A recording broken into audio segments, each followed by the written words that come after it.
yakti ono jalan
sumoblak sorote yuwang pratangga pati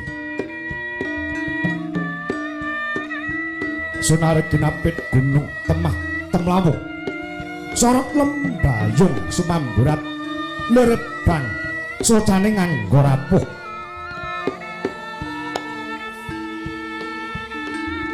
naratas sunaring yuwang araka tinampi siraping paraja ngastina marma datan mokal kawis tinggal gilar ponang sirap labet mantulaken sorote yuwang pratangga pati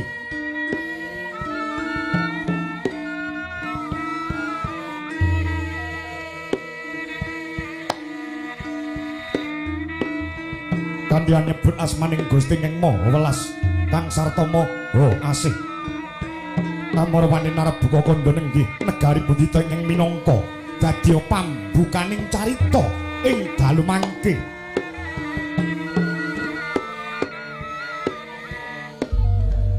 lah menika warnane gumelaring paraja Ngastina ya sinebute negara Gajah Uya ya winastan ing Liman Benawi patut minangka pambukaning carita abet ngupaya negari 100 tan antuk kalih 1000 tan jangkep sedasa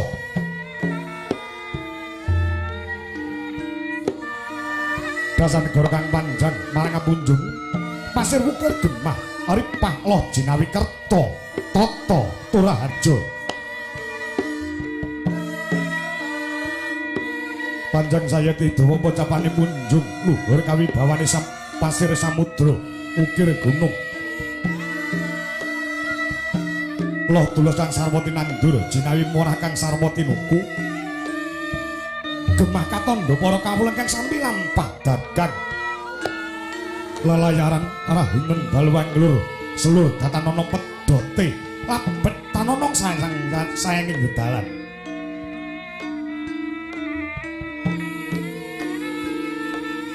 Ari pajal momoncong yang sami gegriya wonten salebeting negari katingal jejel Habib bin Aben cuket tepung taritis papan liar temah urupak saking gemah harjane maraja kartone dene para kawuling karang padusunan samya tentrem adine munggung panguweng ditanem satemah bumi sacengkang datan ana kangsel kawis tingal ijo raya mertanggani kalamunta wong ing negara Ngastina datan kurang sandang pangan kang santa papan Raharja dinepi saking marang muga para mantri Bupati Samya Kuntab kautamane wicaksana limpat ing kawruh utus marang pangembating Maraja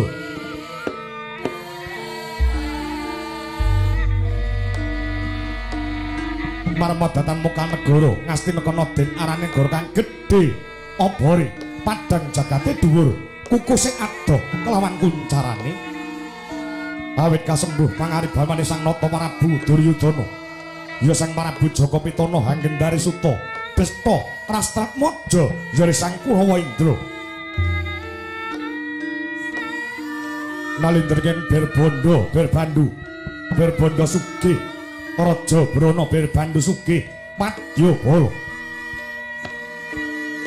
nuju hari payoga Sang Natamiya sing setinggil Binatarata lenggah ing Dampar Adenta ingkang pinalipit ing kencana pinating Sudya Nawaretna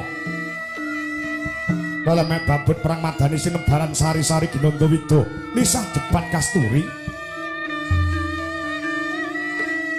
ginarbek para badaya sirimpi manggung katanggung Jaka paloro-loro ingkang ngampil upacara nata banyak dalan sambung galing harada walika katumas Dewi Pangga kang sarma sesudya dinembut telar badak kanan kiring kongas gandane Sang Nata ngantos duming panguraan Jawi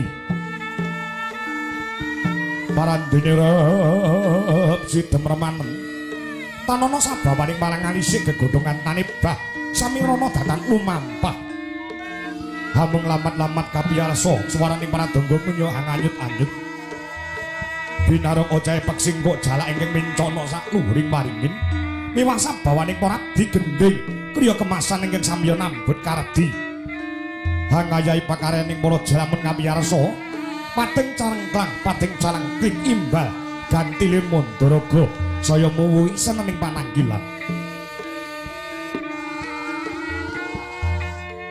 Nalika semono dereng ngantos kawijil pangandikane Sang Nata Prabu Duryudana kasaru geger wonten pasiban jaba waneh-waneh panerkane samya kresik kumalesik dadya gayeng gumarenggeng tinerka kalamunta Sang Hyang Brama ing kayuwangan swarga dahoneng tumedhak dhateng Praja Gajah Uyuh dupi dentelingaken ngiglo cetha kantang pawarana rawuhnya kadang perda sedulur tuwa ing negara Mandura Prabu Baladewa ya Sang Prabu Balarama ya risang anom kakarasana gabyuk rerangkulan Nalendra kekalih dadangodatan pinanggih ing stinggil pepak sagung para nayakaning Paraja ing samya hanangkil Nemban Durna Arjuna Patih Sengkuni Radyan Kartomar mengking ngungkuraken pasibaning para wadyabala begamber hamlabar kongsi doyong pancak sujining alun-alun pangkono wijining pangandika ing dereng kawiyos lesan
ing sahanan ingkang nekanan sihing dasih mawe buka sawetgung maksih ing delahan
Arinjeng nayakaning ratu teng ratu utama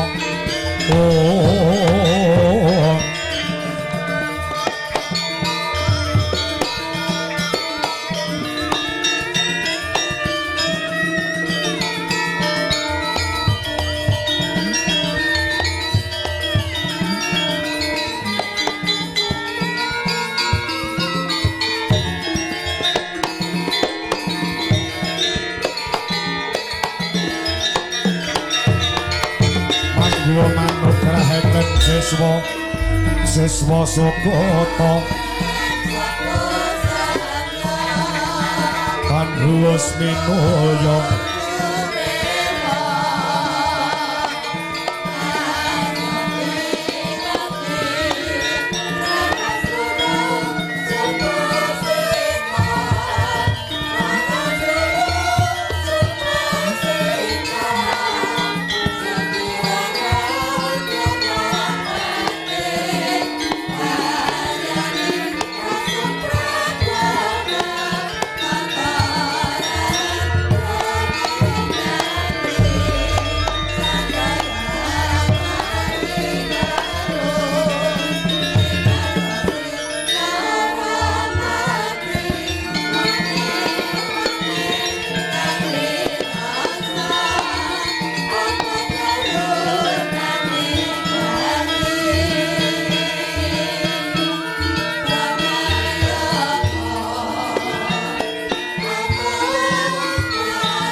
yen para pamoring kawula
saking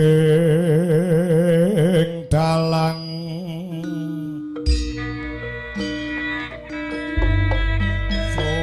solaing ringgit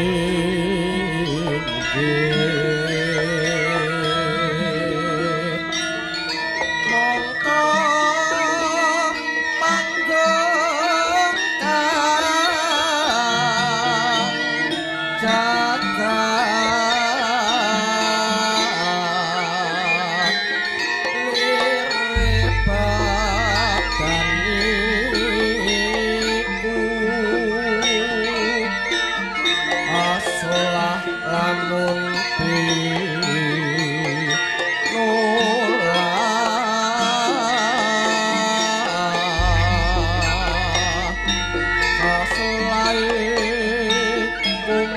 Siap nyarso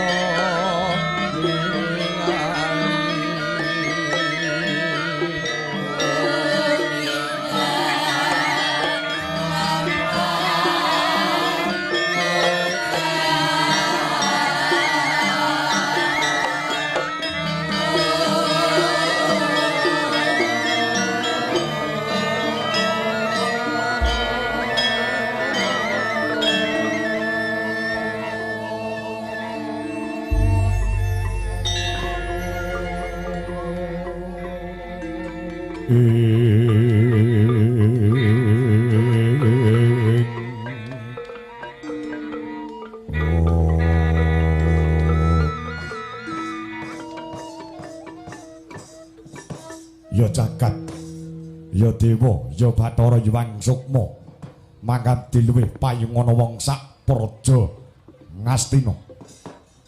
Duh Kaka Prabu cecimating gesang kula donya, prapteng delahan Kaka Prabu Baladewa. Ndadosaken kagyat raosing manah kula kalenggan samangkin jeng Kaka Prabu Baladewa rawuh wonten ing Paraja Ngastina. Duh Kaka Prabu sarawuh paduka kepareng kula ngaturaken pasegan Panakarami perbagi mugi kunjuk sandhap modha paduka jeng Kaka Prabu Baladewa. Kowe lah dalah.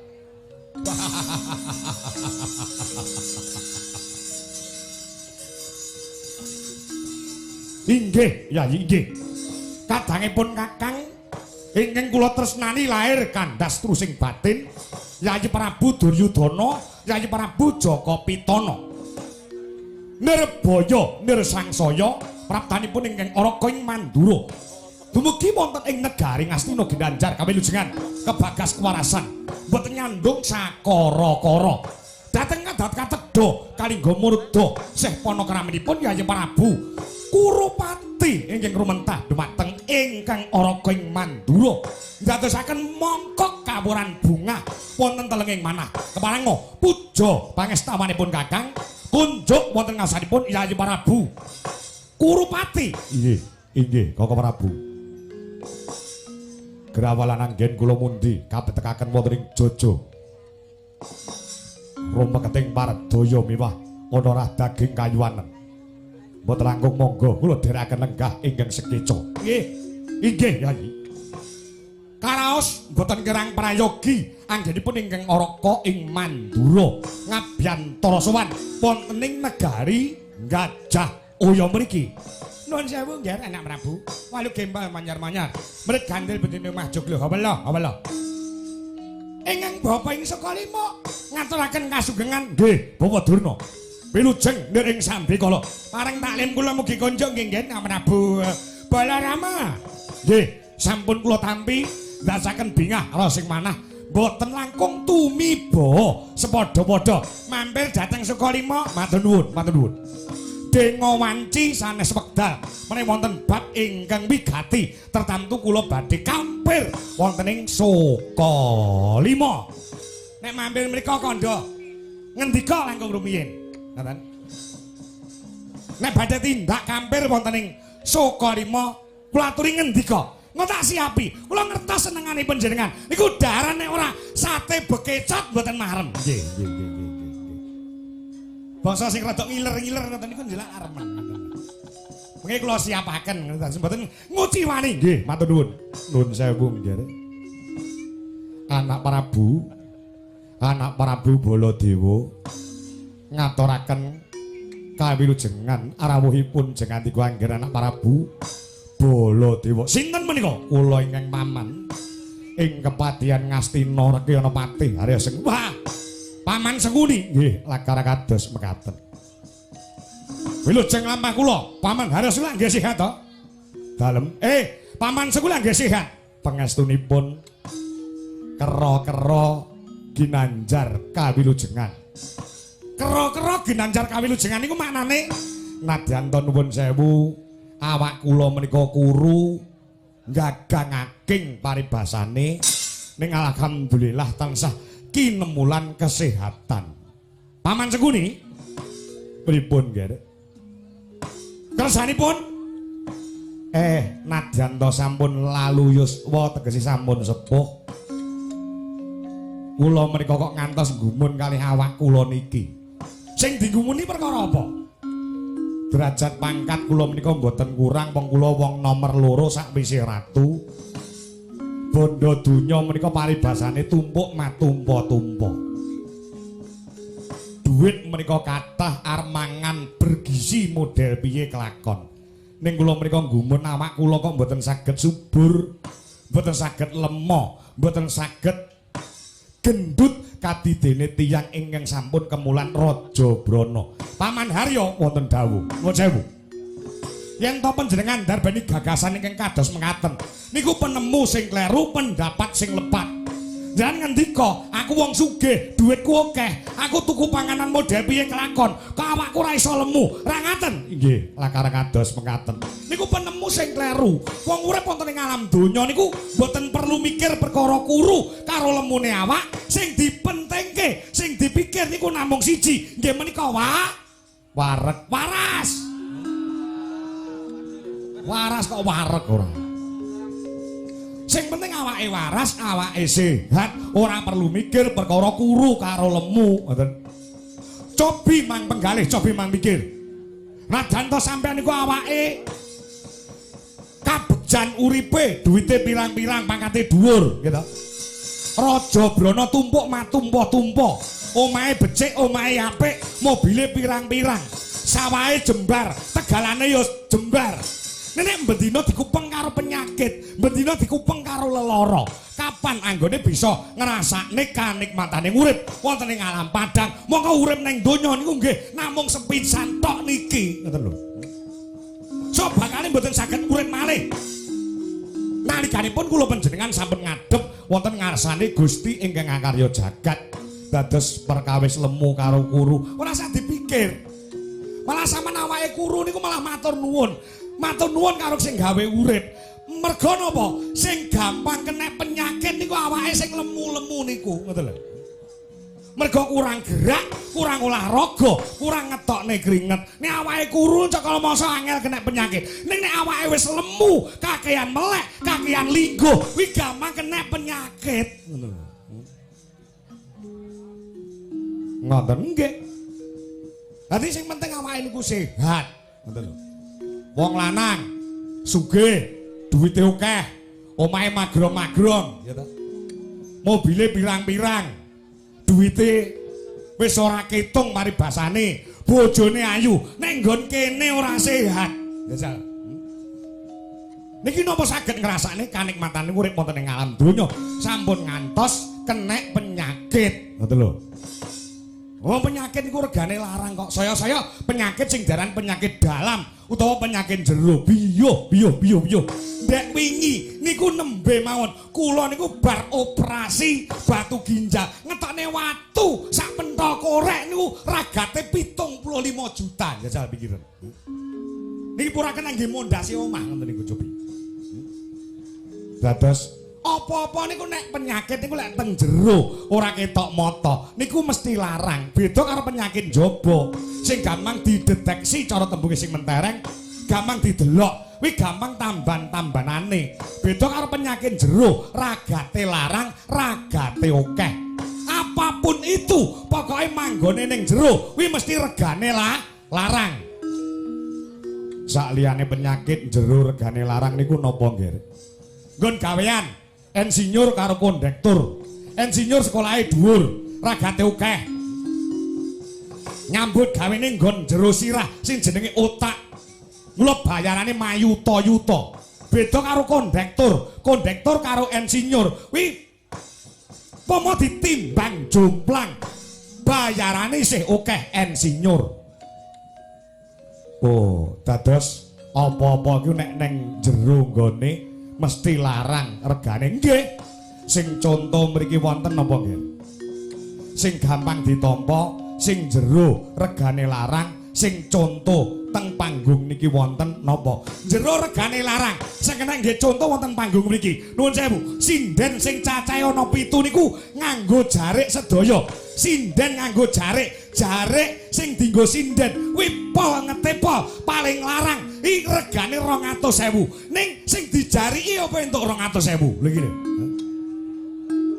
Ngoten nggih. Jero regane larang nek nganti jarik karo sing dijariki kok larang jariki. Niku berarti jero wis bosok ngono lho. Bosok koklok dirubung lar. Oh, nggih. Mila saking menika, Bapak Prabu. Pripun Yai? Dinten samangke kula matur nuwun awit rawuh paduka Jengkaka Prabu Baladewa. Ingkang kestu nampi undangan kula. Kula nyuwun pangapunten. Kedahipun kula sowan dhateng Paraja Mandura ning kepeksa kalenggan samangke. Kula ngaturi rawuh jengandika wonten negari. Yai. Lugunipun tuwuh tandha pitakon jroning manah kula. Tigang dinten ingkang sampun kamuri paduka utusan ayakaning Paraja nyuwun dumateng pun Kakang Mandura supados parapta wonten negari Ngastina. Muka Yai. Muka yen mboten wonten bab ingkang migati keparenga. Kula ngangulungaken jaga nilingaken karna nyadong rumenting sabda. Yen wonten bab ingkang badhe dipun ngendikaken pun andharaken dumateng ingkang Raka ing Mandura pun Kakang sumedya ngangklungke jaga nilingaken karna nyadong rumenting sabda. Sabdanipun Jeng Yai Prabu Jagapitana surasane ing donya.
Sri Baladewa Narpati Twin Nariswara Kresna kalangkung ing tresnanira.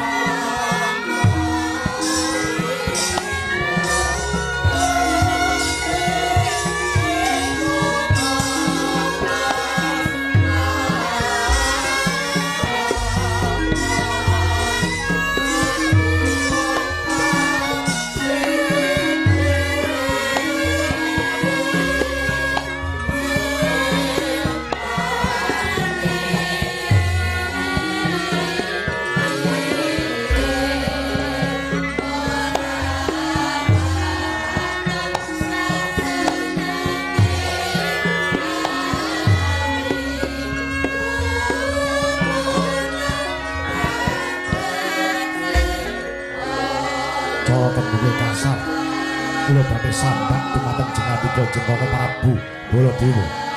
Sambat perkawis napa? Monggo lho. Kula aturi ngijali Durgama Sangga nggih mbok menawi kula saged sabiyantu dumateng paduka Yai Prabu Duryudana ngaten. Sampun tungkap Trimadya Candra kalungguhan samangke 3 sasi setengah inggih. Wonten laladan Ngastina ingkang pojok kepiring sisih ler. Wonten adeke pertapan, wonten salah satunggaling tiyang ingkang ngedekaken pondok wonten mriku. Pondok utawi pertapan kula wau dipun wastani pertapan Kembang Sore. Pertapan Kembang Sore dideke wonten ing wewengkon negara Ngastina. Inggih, lakar kados. Lajeng kersanipun wonten mriku wonten Brahmana Anyar Katon ingkang madhep pendhita ingkang apeparep Penemban Begawan Sabdawala. Nggih, Penemban Begawan Dawala. Nggih.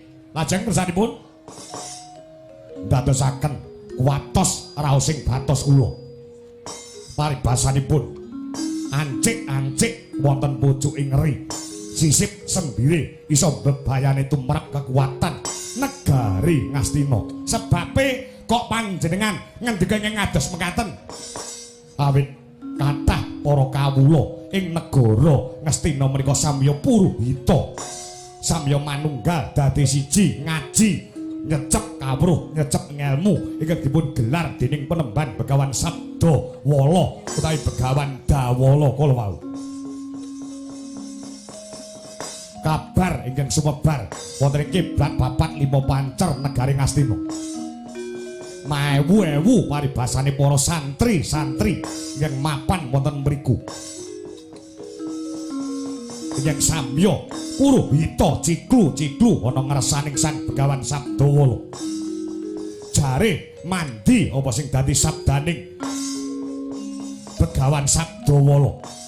Mila kathah ingkang samya pitados, kathah ingkang samya percaya dhumateng Begawan Sabdawala. Nyingkur bekti marang Prabu Duryudana. Mboten namung menika kok nggih nuwun sewu anak Prabu Baladewa. Sing merasa dipun rugekaken. Sing dirugekke menika mboten namung anggen Prabu Duryudana selaku dados ratu wonten ing negari Ngastina. Begawan Durna niku saben-saben wonten lumebeting para putra siswa. Menika atusan ingkang sami daftar dhateng peguron siswa saka 5. Rika lenggan samangke sareng wonten madege Begawan Sabdawala. Wonten ing pertapan Kembang Sore sing daftar teng peguron kula niku kalih mawon boten jangkep ngoten. Sing golek-golek tamba tenggen kula niku sampun berkurang tebih. Mongko adate sing golek tamba teng pertapan Sukalima niku kathah. Enek sing golek penglarisan, enek sing pangan pengin dadi wong sugih, enek sing pasang susuk. Niku pirang-pirang sareng enten jumenenge Begawan Sabdawala niki saged ngrogoti pemasukan kula ngoten lho. Nggih. Lajeng kersanipun Yayi Prabu Duryudana kados pundi? Kula badhe nyuwun dawuh jeng ngandika babagan kawontenan ingkang gumelar wonten negari Ngastina mriki. Sesambetan kelawan kahananipun pertapan Kembang Sore saya-saya menawi paduka kersa mbubaraken pertapan kula wau. Gunjang kanjeng langit kelap katon lergin sanging alis risang mawe gandrung sabarang katulu sabarang katulu ukir moyak mayek saking tias balewara lumaresang gandrung dohari Sumitra tanaya parandra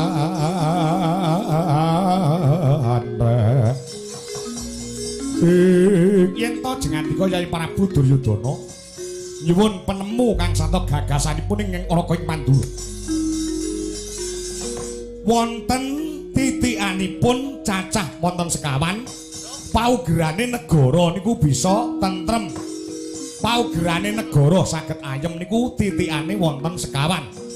Angka setunggal nggih menika ilmune para alim ulama ingkang dipun amalaken. Niku angka setunggal. Paugerane negara saged tentrem. Angka kalih adile para pemimpin. Angka 3 kejujurane para kawula lan pangarsa. Ingkang angka sekawan manunggale warga tuwin para pangarsa. Mboten namung wonten negara, klebu wonten ing desa. Niku nek ing antarane sekawan kala wau dipun tindakne kanthi bener becik niku dadi desa, dadi negara ingkang saged ayem-ayem tentrem. Utamanipun syarat ingkang angka setunggal menika ilmunipun para alim ulama, para kiai ingkang nyebar mulang babagan kebajikan, keselametaning donya lan akhirate. Niku lamun to dipun tindakaken, lamun to diamalaken, niki mengke dados srana negara menika saged ayem-ayem tentrem. Lah yen to paduka nyuwun dhumateng ingkang Raka ing Mandura supados bubarke wujudipun pertapan utawi pondok kembang sore kala wau. Ingkang Raka ing Mandura mboten saged jalaran kedahipun nggih. Kedahipun pendhita utawi kiai kala wau dipun ayomi dening panjenengan Yayi Prabu Duryudana yen perlu diragati piye carane supaya negara Ngastina menika ora geger. Menayom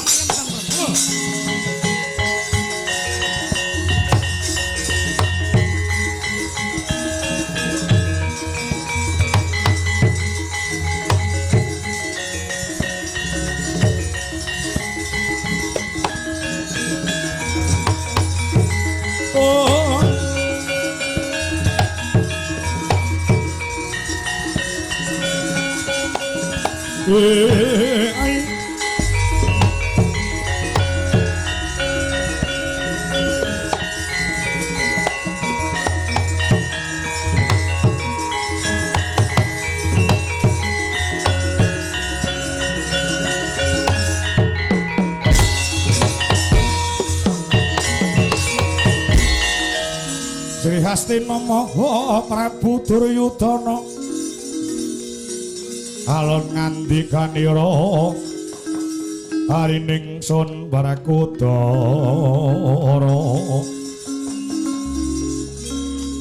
harining sun Barakudara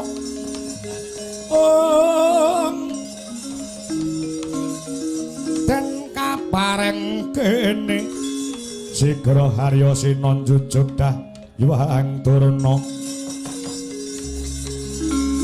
Hari Saksana mangenjali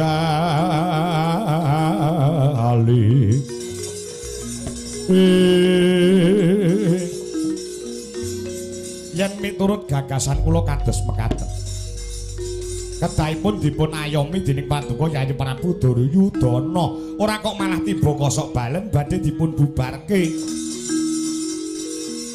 kejawi nggih kejawi menawi nyata-nyata Begawan Sabdawala kala wau badhe damel rubuh kang sarta gawe onar wonten ing negari Ngastina monggo kemawon selaginipun sing diwulangke babagan kebajikan slameting donya pranteng delahan monggo dipun ayomi kemawon mboten sah dibubarke ning kosok baline yen to nganti Begawan Sabdawala badhe ngobak-ngobak katentreman kawilujenganing praja Ngastina pun kakang ingkang badhe tanggel jawab perkawis menika. Rere sarata pawana tengrano Gresing ngarasaning sun dening kanyo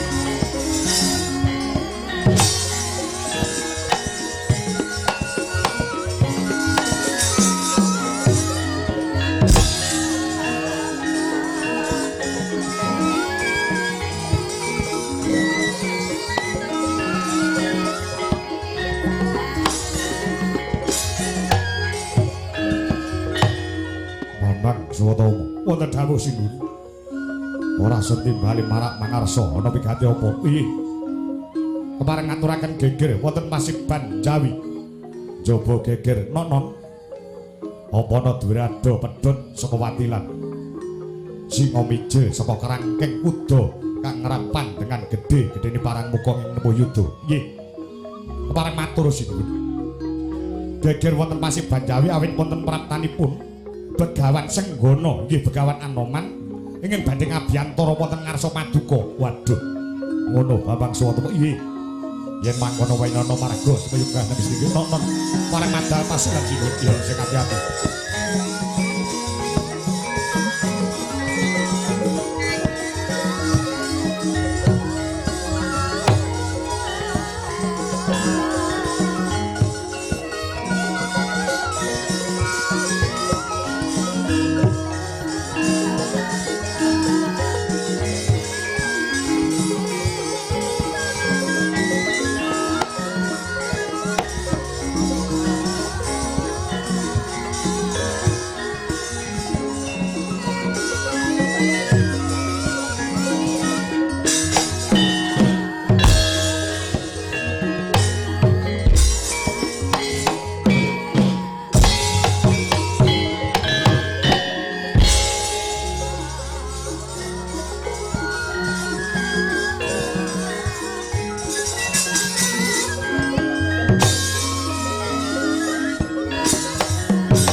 Dene utamaning nata ber budi bawalaksana lire ber budi mangkono langge ganjaran saben dina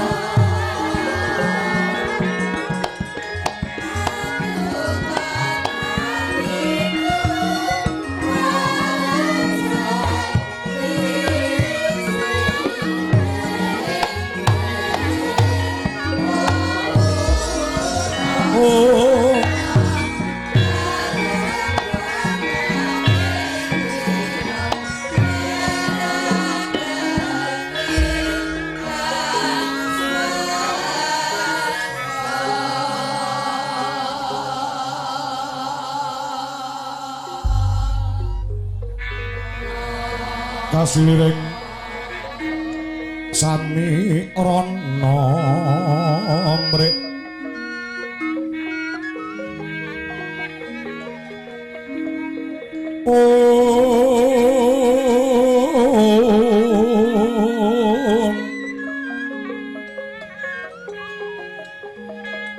Sekara gadung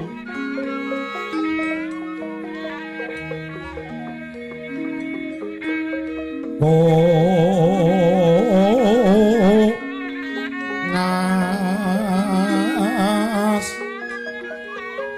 gandanyo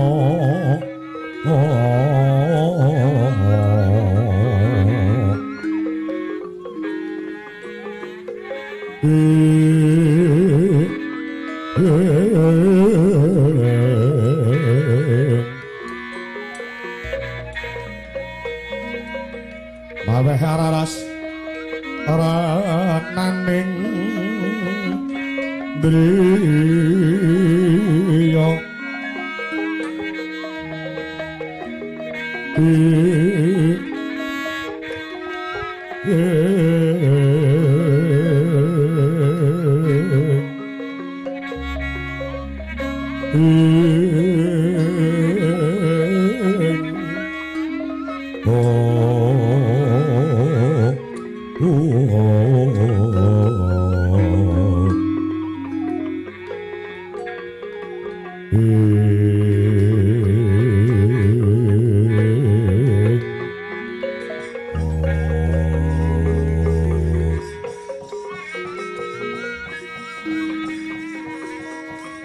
Amit-amit pasang kaliman tabik tinebihna saking siku dendane ngabathara sinuwun Prabu Duryudana nyuwun pangapunten ingkang agung ewadene kula pun Anoman nglemah bengkah nyela-nyela ngabiyantara wonten ngarsa paduka saderengipun parang kula aturaken pangabekti mugi kunjuk sandhap wada paduka ingkang sinuwun ing Astina ya jagat ya dewa ya Bathara ya Anoman banget panarimaku ora liwat pangestu kuwi tampan ana senggana. Kowe inggih. Kula pundi sangga cimating gesang kula kapetekaken wonten ing dada meketing paredaya mewah ana daging kayuwanan. Sinuwuning Mandura bekti kula katur, ya Anoman. Banget panarimaku dipenake nggon mulungguh. Nggih. Mboten kirang prayogi anggen kula ngabiyantara sowan. Kejaba kang saka mangkono. Aja yen dianggep yen aku tampi tambuh tegese dina samangko ngaku ana wigati apa ana sedya apa dene dina samangko senggana Anoman sowan ana ngarasaning Duryudana ing datan srana tinimbalan andheteng kayu ngekono arisang Ramon daya pati ana yaksa Gungcang Krama namane wil kata sini jejagi jroning warit badhok ulam tanpa tuwuk mina-mina jero-jolodri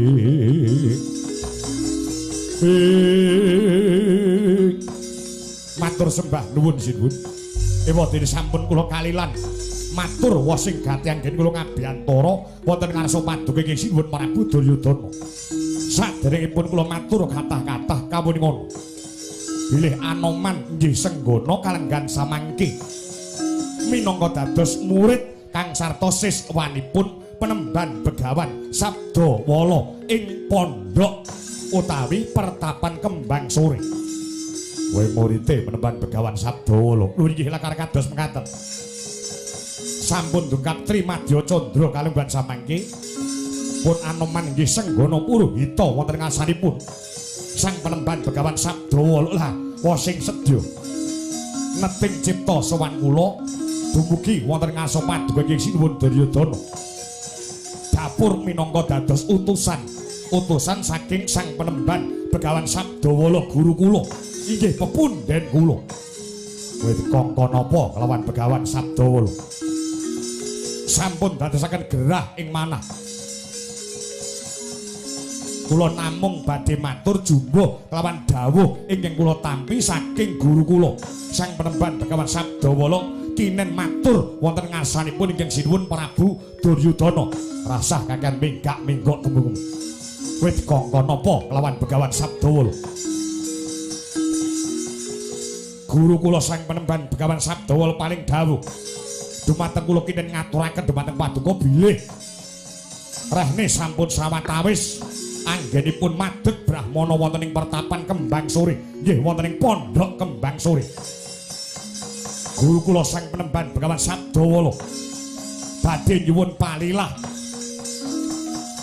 nyuwun ijin paduka ing sinuwun ing Astina Prabu Duryudana keparenga paring palilah dumateng guru kula ora ketang sak gebyaring tatit guru kula badhe lenggah dampar keprabon Ngastina. Piye? Piye? Piye?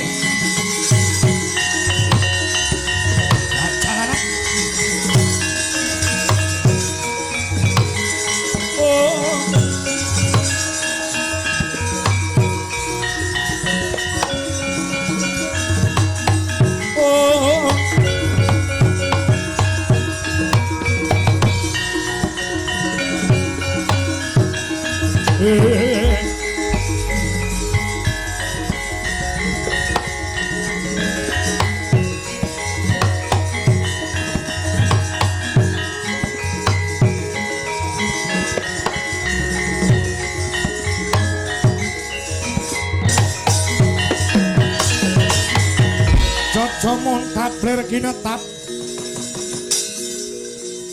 Duka yayah sini bicojo bang mawi ngomengis kumajut padoning wati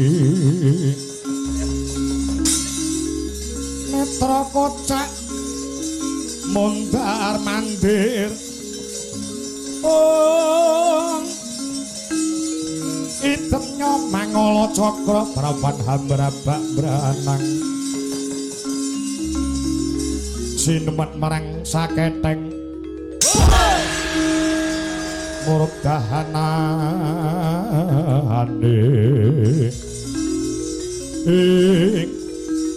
terus malah ning rat lekane ing jagat manus maning jajalarat sing tak kuwatirke telung sasi kedadian tenan saya ngluncak pakartine Begawan Sabdawala bakal ngambil dampar keprabon sing tak lungguhi tegese Begawan Sabdawala bakal wani kawan pemerintahan negara Ngastina.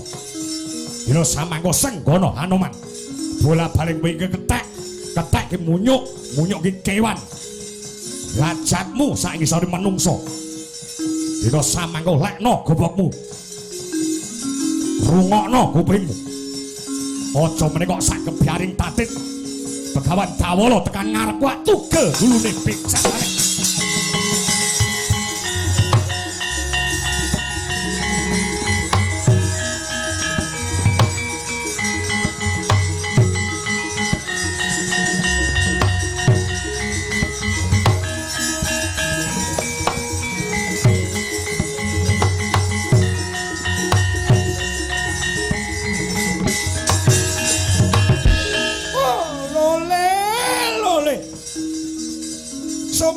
Somalole irung gajah jenenge telale tali gedhe saka wesi jenenge rantai wong wedok metu bengi lole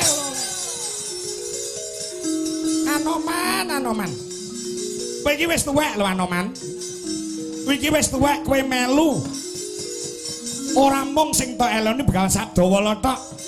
Kowe mbiyen tau dadi mantan Gembong Siwelegiri. Kowe tau melu Prabu Rama Wijaya. Saiki kowe melu Ratu Ndarawati. Kowe iki ya pendhita, Durna iki ya pendhita. Iso milah-milah Kang Sesa iso milih-milih. Kowe dikongkon ki kudu utekmu nggih mikir. Sing mau tindakne iki bener apa luput? Nglarane atine wong apa ora? Nek si Sabdawala bakal nyilih ke Prabon. Sing dilengkah dening Anggara Prabu Duryudana. Tegese kowe iki ngepal mustakane. Anggara Prabu Duryudana.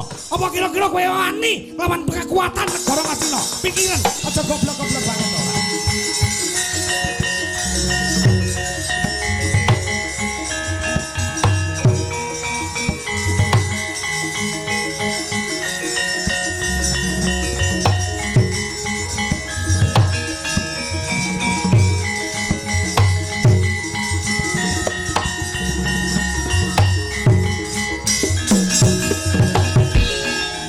Dewa Batara jagat mangestura Hanuman. Dina iki kowe iki lek dadi abdine adhiku Ratu Ndarawati iki wis mataun-taun. Kudune iso mbedake endi sing bener, endi sing luput. Mongko kowe iki ya brahmana, kowe iki ya pendhita. Ana ing pertapan Kendali Sada kowe iki muridmu ya akeh. Sinuyudan sagung para putra siswa. Pendhita utawa pandhita kuwi mapane dipundi lan ditata. Ditata solabawane dipundi pengendikane. Yen tumindakmu kaya ngono ora iso nyaring endi sing bener endi sing luput. Kowe ora usah dadi pendhita. Yen kaya ngono ki pakartine gurumu Begawan Sabdawala, yo kepepete laku iso adep-adepan lawan Baladewa wong Mandura.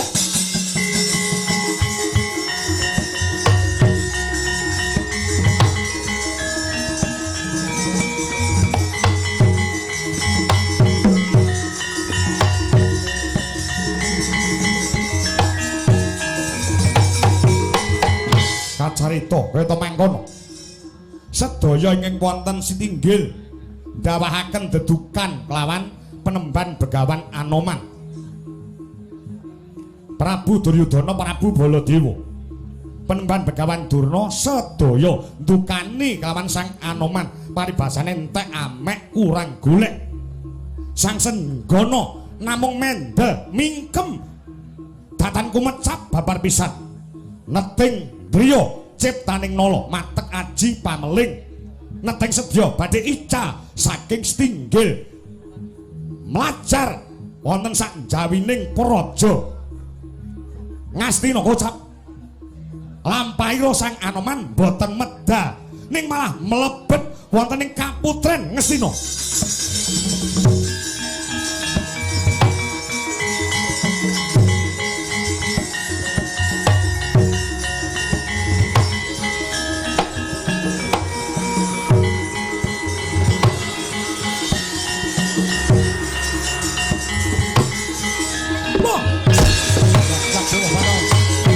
Paneman nemu iki mawon teng mriki.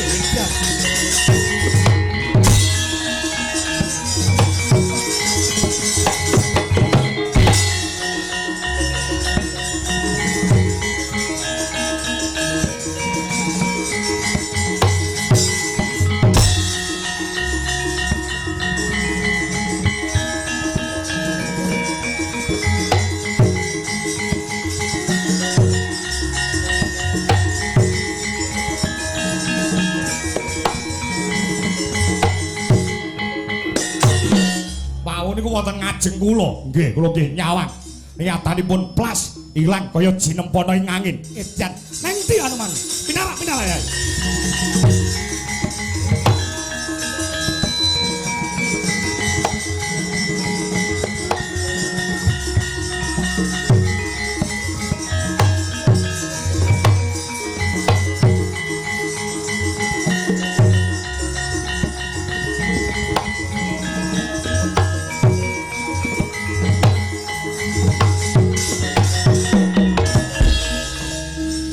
Gunung ing atase wonten mriki sedaya nyawang sedaya ngawuningani Anoman niku diseneni didukani dening Koko Prabu Baladewa namung mendel kemawon kula seneni namung mendel kemawon cetha nganeh-nganeh prasanipun ical saking Pandulu Kula ki ambak wong wau wonten ngajeng kula lho Yai. Kula tinggal nggih kedhep Anoman ilang. Jagat Dewa Bathara. Anoman ilang ora nek sing weruh Kakang Durna. Apa sing ngene? Anoman ki mau Anoman wis lunga mergo wedi karo Durna. Anoman lunga wedi mergo tak pentelengi saka kene. Kosek nek Kakang Durna ngerti Anoman lunga. Lungane ngetan apa ngulon? Ngetan. Sak nomor tak pentelengi karo tak damu saka kene. Langsung Anoman mletek mrono.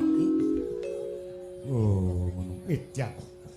Atus putih Koko Prabu. Iki kelenggan sampe Begawan Sabdawala pengangkah badhe. Nggih, kula ngertos. Ampun kuwatir. Sing perlu digoleki Anoman teng pundi?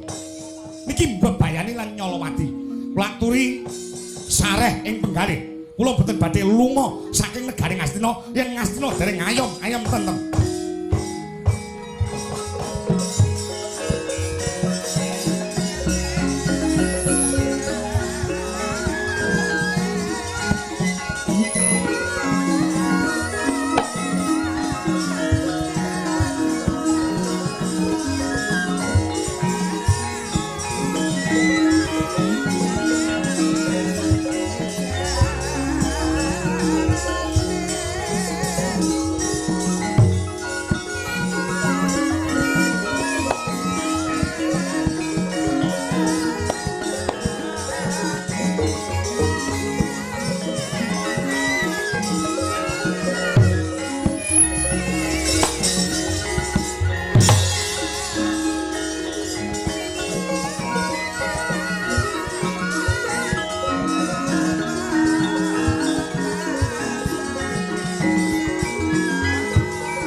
Bareng-bareng kosek lungguh.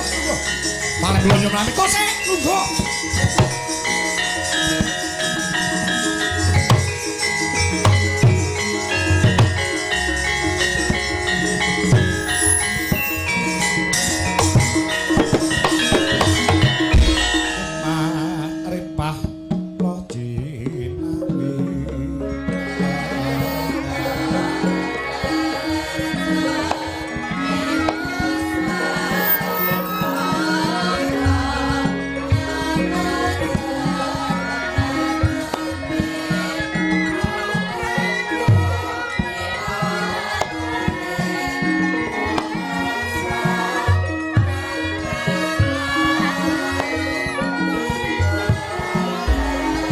Bias muyuk mulat sekarang ganda nyorong Hanggara rocet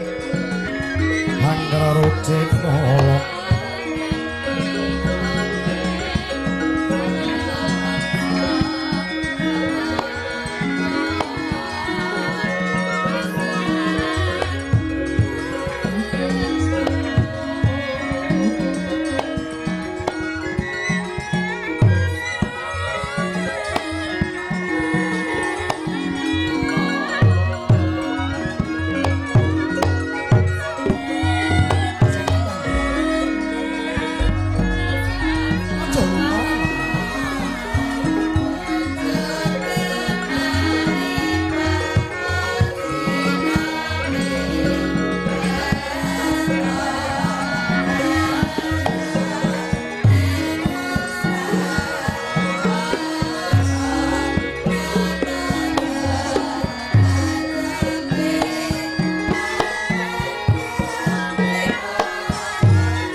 Sang Dewi Bhanawati Paduka Garwa Pramestari ing Singgur Prabu Duryudana.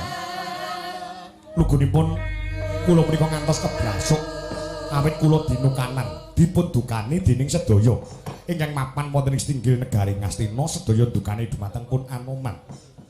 kula mateng aji pameling nering sedya kula badhe milar saking Sintinggil ning malah kula lumebet wonten kaputren. Pengin kula niku metu ning kok malah mlebu. Kuwi sing tak senengi Anoman. Kuwi sing tak senengi. Lho. Paduka kok remen kados pundi? Rumangsaku aku ning kene iki ijen tanpa ruwang. Banowati ana ing keraton, ana ing kaputren negara Ngastina kene. Nadyan ta wong pirang-pirang rumangsaku atiku iki kaya ijen ora ana kancane. Bareng ketemu kowe iki mau dina samangko, padang jagatku sawetara iso nambani laraku. Aku ki lara apa? Aku bingung Anoman. Aku arep sambat karo sapa? Aku bingung. Aku ki arep curhat karo sapa? Aku bingung. Sing tak rasane ki awakku ya seger waras. Ning rumangsaku mangan ki rasa enak, ngombe ra iso seger, turu ra iso anger. Aku ki jane lara apa, Anoman? Lah nggih duka. Wong sing ngraosaken menika panjenengan kok panjenengan niku nyuwun pirsa dhumateng kula pun senggono. Mbok menawa kowe iso menehi dalan utawa solusi. Aku ki nganti gumun setahun jengleng senendeng rasane awakku iki, Anoman, aku ki jane lara apa? Awakku ki waras. Ora ana sing lara. Tensi ya normal, gula darah ya normal. Kolesterol ya normal. Asam urat ya ngono. Ning rasane ning ati ki omak sarsir-sarsir. Aku ki jane lara apa? Aku nganti gumun, Anoman.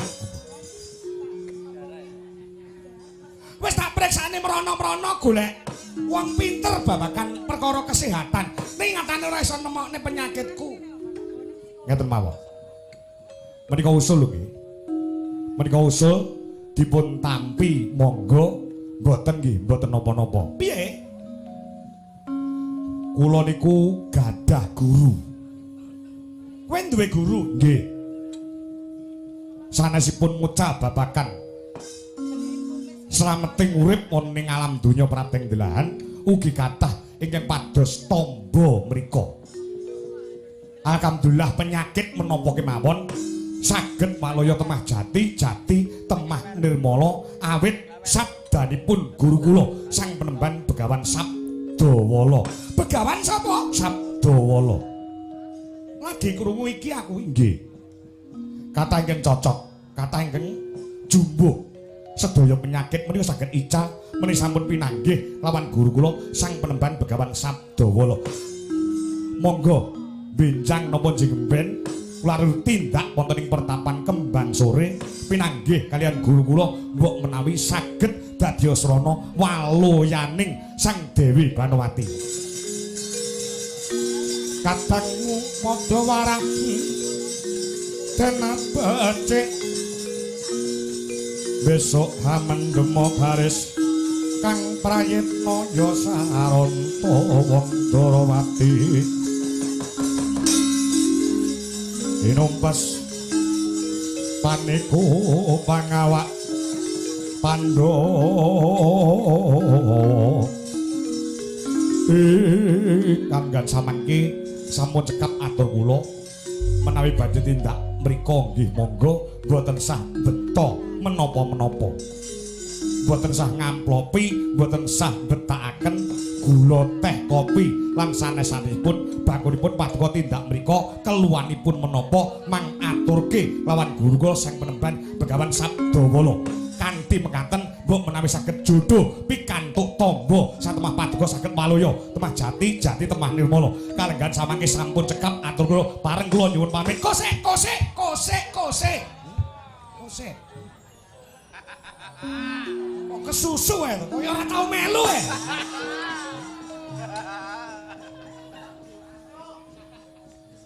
Aku ora kanten ngenten sik sapa sampean gandeng sing ngerti dalane kowe. Aku bareng kowe saiki Anoman. Mboten pangapunten. Menawi ngantos paduka Sang Dewi Banowati sareng kalian kula niku bebayani. Bebayani tumrap keselamatan kula.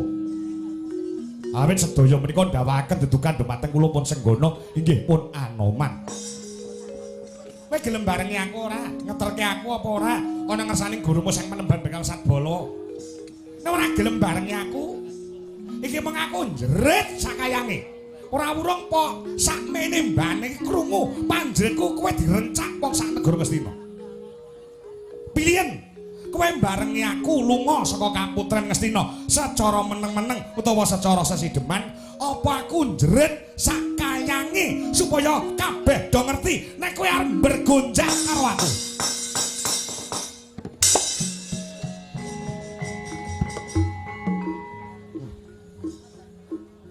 Pilihan pilih aku bareng kowe apa aku bengok sakayange.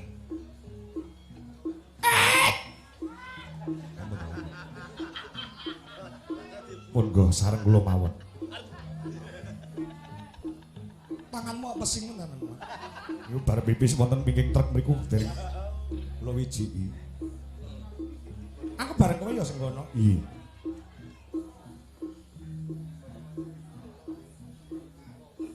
Aku terno aku nganti gumun. Aku ki lara apa aku nganti gumun? Disontak-sontek ora mari. Aku ki turu dilu-dilu tangi. Ngombe kopi pahit, ngombe teh pahit. Mangan apa-apa ki ra rasane. Aku ki lara apa bingung Anoman aku lara apa Anoman aku golekno tamba senggono. Iya. Menakaten badhe kula tilar melajar, kula kasihan kalih panjenengan. Kula aturi manjing wonten kancing gelung kula. Kula larapaken sowan wonten ngasanipun guru kula sang penemban Bagawan Sabdawala. Mbok menawi saged paloya temah jati temah nirmala. Kancing gelung ing wonten gelung kula menika. Kula aturi mlebet ngur semono ketoke njaba ciut niki jero amba niku.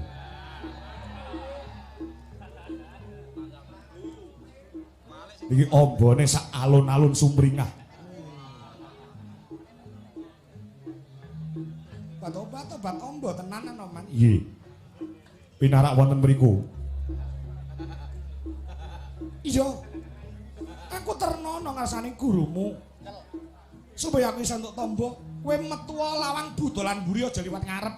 Nek nganti kowe liwat ngarep iso konangan dening wong sak negara Ngastina. Nggih. Aku gawanen lunga, Anoman, aku gawanen lunga. Aku golekno tamba, aku bayar pira kilometer awakku waras. Aku ki lara apa, Anoman, aku nganti bingung. Nggih.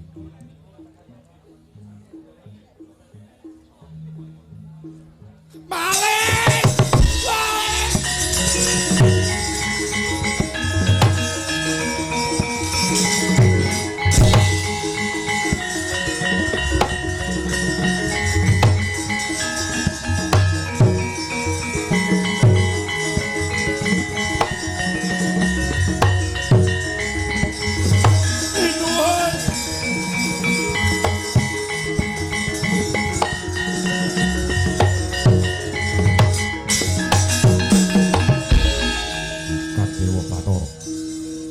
Cambat. Inggih sinuwun. Layu melonjong mimis. Ambek kamu melar mingkus eneng apa? Ngaturaken ketiwasan.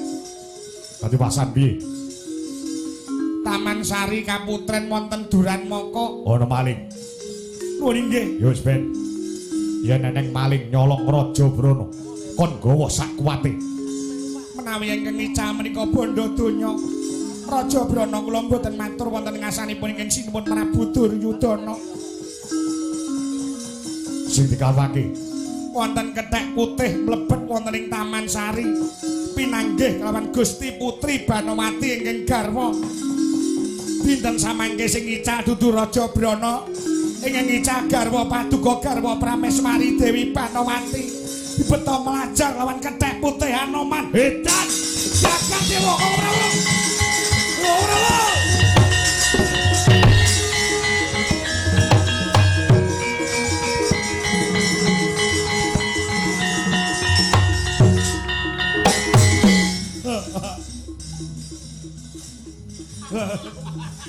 Oh Prabu, amun mangap-mangap cangkeme kelebonan kepek men. Oh Prabu lo Mang Bejaya apa?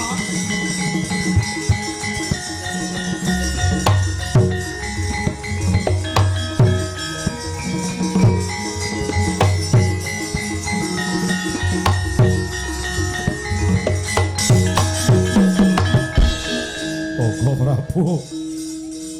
Koko Prabu. Enten apa Yayi? Sareh sabar.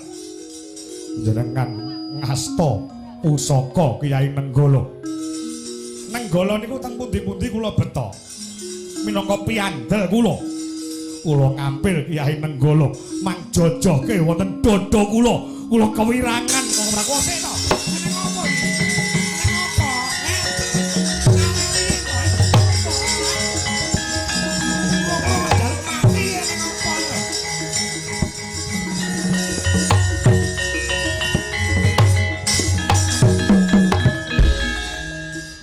Banowati, Koko Prabu.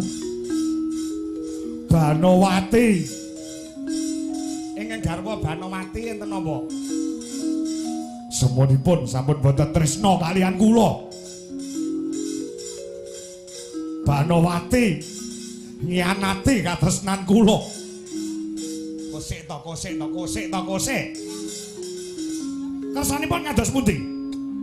Banowati sakniki lunga ical saking Taman Sari Kaputren negara Ngastina. Ilangi digawa kethek Anoman kethek putih Senggana lunga nggawa bojo kula. Pian kowe.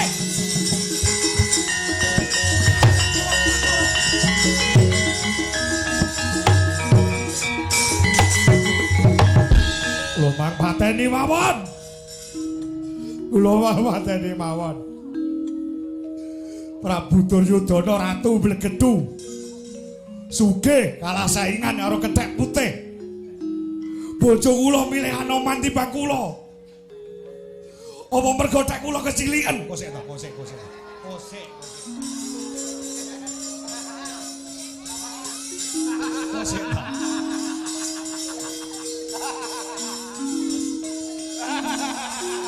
Kosek, sabar sithik.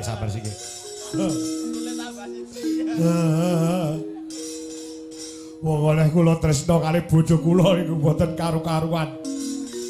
Banowati njaluk apa tak turuti. Njaluk mas-masan berlian sing regane larang tak tukokke.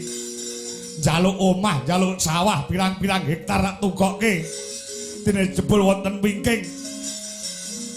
Dinten samake kalah mung karo kethek putih. Isin kula nek kula saingan karo kethek putih. Sabar Koko Prabu. Sabar nggih. Sedaya lakon menika wajibipun dipun lakoni. Anoman tegel gawa lunga bojo kula. Nggih, kula ngertos. Ning sedaya menika kedah dipun pikir kanthi wening sampun ngantos grusa-grusu. Kula mang pejahi mawon. Kula wong pateni mawon. Kula golekane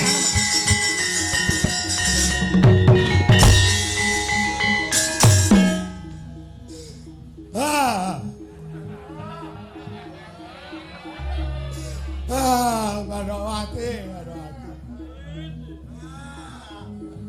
Bangetan sebenarnya.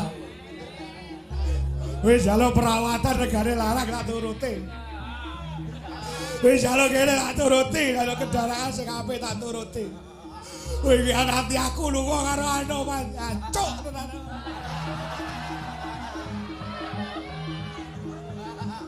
Ora iso napa. Banowati. Aku ora iso bisa karo kowe Banowatiku. Banowati.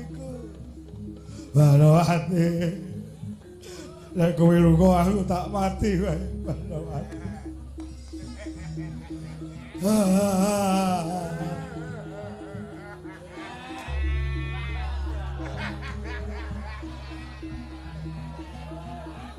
Aku ora iso urip tanpa sumandhing kowe Banowati. Tinimbang kowe nglarani atiku luwih becik aku tak mati.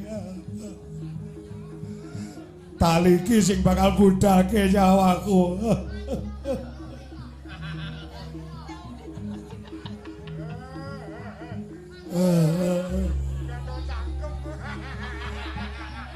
Banowati, selamat tinggal dunia. Ayo, aja ngawur.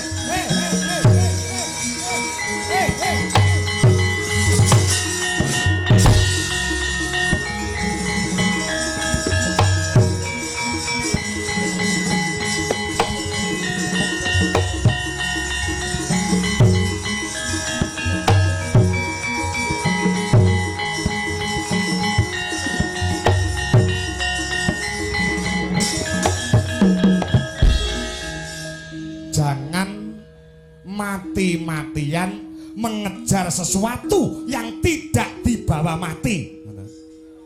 Paham mboten sampeyan? Wong perkara wong wedok sampeyan arep gantung diri niki lho. Rasa nangis.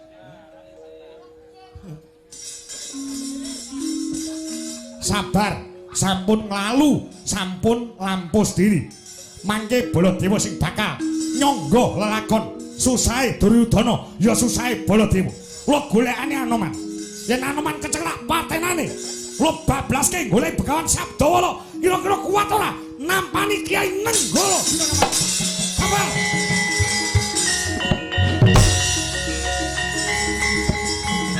Bajidor Kahot Joko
Samara pamoring sukma Jinumaya winahya hingasepi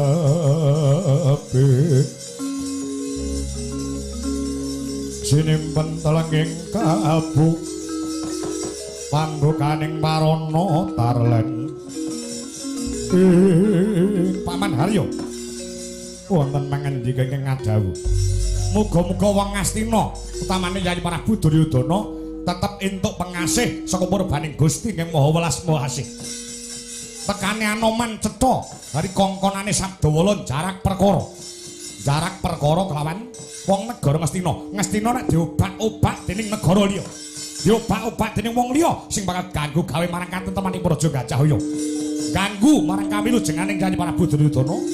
Baladewa sing mapan ana ngarep. Ilange Anoman bablas mlebu Taman Sari. Lunga gawa garwa Prameswari. Yayi Banowati gawa lunga kelawan Anoman tegese sing dhedher perkara. Sing gawe dadaning masalah dudu Baladewa ning Sabdawala sing kongkonan karo Anoman.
Patine Sang Abimanyu kena ing Citra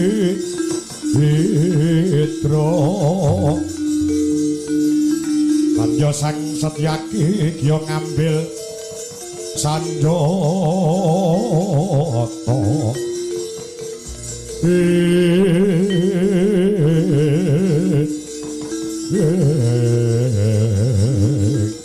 mangsiagakne para wadya bala Ngastina Mangsiagane para Kurawa dinten samangke diopyak yen perlu kabeh prajurit supaya siaga ing desa Weging Gati goleki Anoman.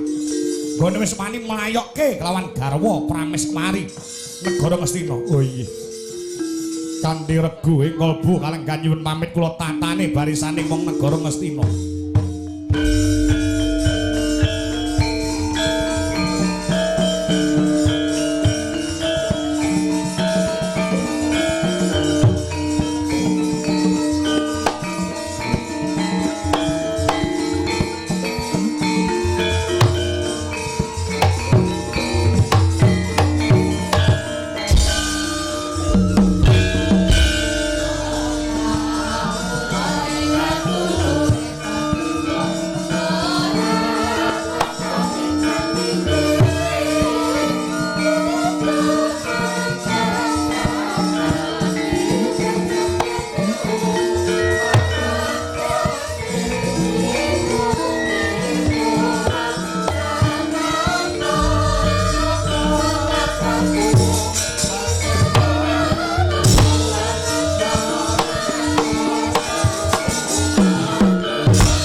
Joko